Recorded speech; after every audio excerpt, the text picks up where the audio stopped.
সাংবাদিকদের পেশাগত নিরাপত্তা অবশ্যই প্রয়োজন এবং দীর্ঘ 17 বছরের বেশি সময় আমরা দেখেছি সাংবাদিকতা করা খুব ডিফিকাল্ট ছিল।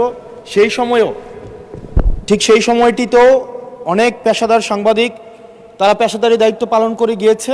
আমার প্রশ্নটি হচ্ছে, আওয়ামী লীগের সময় যেসব সাংবাদিক পরিচয় দিয়ে যারা গণহত্যা, যারা ভোট চুরি, গুম, খুন, ব্যাংক ডাকাতি সেগুলোর বৈধতা এবং সম্মতি উৎপাদন করেছে মিডিয়াগুলোতে, এবং যারা আজকে সরকার দলে আছে বিএনপির সর্বোচ্চ নেতা বর্তমান প্রধানমন্ত্রী, উনাকেও বিভিন্ন ষড়যন্ত্রকারী দেশদ্রোহী হিসেবে আমরা দেখেছি বসুন্ধরার ইস্ট ওয়েস্ট মিডিয়া বিভিন্ন সময় নিউজ করেছে।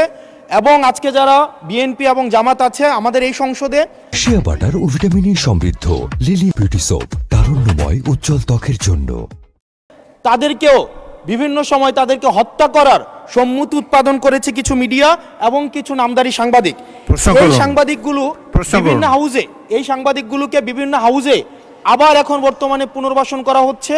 এই জুলাইয়ের পরে এখন টিভি থেকে জুলাইয়ের পক্ষের যারা সাংবাদিক ছিল তাদেরকে বের করে দেওয়া হয়েছে, সময় টিভিকে দখল করা হয়েছে।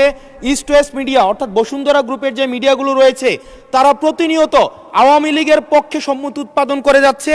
গতকাল মাইকে ঘোষণা দিয়ে ছাত্রদলকে নোয়াখালীতে মাইকে ঘোষণা দিয়ে পিটিয়েছে, সেটাকে উদযাপন করতে দেখা গিয়েছে বসুন্ধরা ইস্ট ওয়েস্ট মিডিয়াকে এবং কিছু টকশোজীবীদেরকে। আমার মাননীয় মন্ত্রীর কাছে প্রশ্নটি হচ্ছে, এইসব যারা এই গুম খুনের বৈধতা উৎপাদন করেছে, ভোট চুরির বৈধতা উৎপাদন করেছে, গণতন্ত্রের পক্ষে যারা ছিল তাদেরকে হত্যাযোগ্য করে তোলা হয়েছে, এইসব সাংবাদিক, নামধারী সাংবাদিক এবং এই মিডিয়াদের বিপক্ষে বা কি ধরনের আইনি ব্যবস্থা নেওয়া হবে, আইনি ব্যবস্থা আদৌ নেওয়া হয়েছে কিনা, কেন তাদেরকে আবার পুনর্বাসন করা হচ্ছে, সেটির আইনগত কি ব্যাখ্যাটি কি, সেটি এই সংসদের সামনে উপস্থাপন করার জন্য অনুরোধ জানাচ্ছি। ধন্যবাদ। মাননীয় মন্ত্রী, কি ব্যবস্থা নিচ্ছেন এইসব সাংবাদিকদের বিরুদ্ধে সেটি জানতে যাচ্ছি। মাননীয় স্পিকার, আপনাকে ধন্যবাদ। Our friend and opposition member একটি প্রশ্ন করলেন না, কয়টি প্রশ্ন করলেন, আমরা সেই ট্র্যাকটা হারিয়ে ফেলেছি।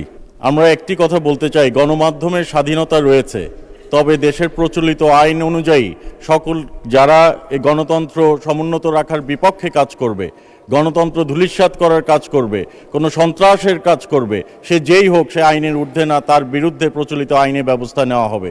সেটি যেই সাংবাদিক হোক, আর আমাদের পলিটিশিয়ান, বিজনেসম্যান, চাকরিজীবী আইনের ঊর্ধ্বে তো কেউই না। কাজেই কেউ যদি আইনের বিপক্ষে কাজ করে তার বিরুদ্ধে বাংলাদেশ জাতীয়তাবাদী দলের নেতৃত্বে যে সরকার গঠন হয়েছে, মাননীয় প্রধানমন্ত্রীর নেতৃত্বে যে সরকার গঠন হয়েছে, সেই বিরুদ্ধে নিশ্চয়ই প্রচলিত আইনে ব্যবস্থা গ্রহণ করা হবে। ধন্যবাদ মাননীয় স্পিকার। শিয়া বাটার ও ভিটামিন সমৃদ্ধ লিলি বিউটি সোপ, তারুণ্যময় উজ্জ্বল ত্বকের জন্য।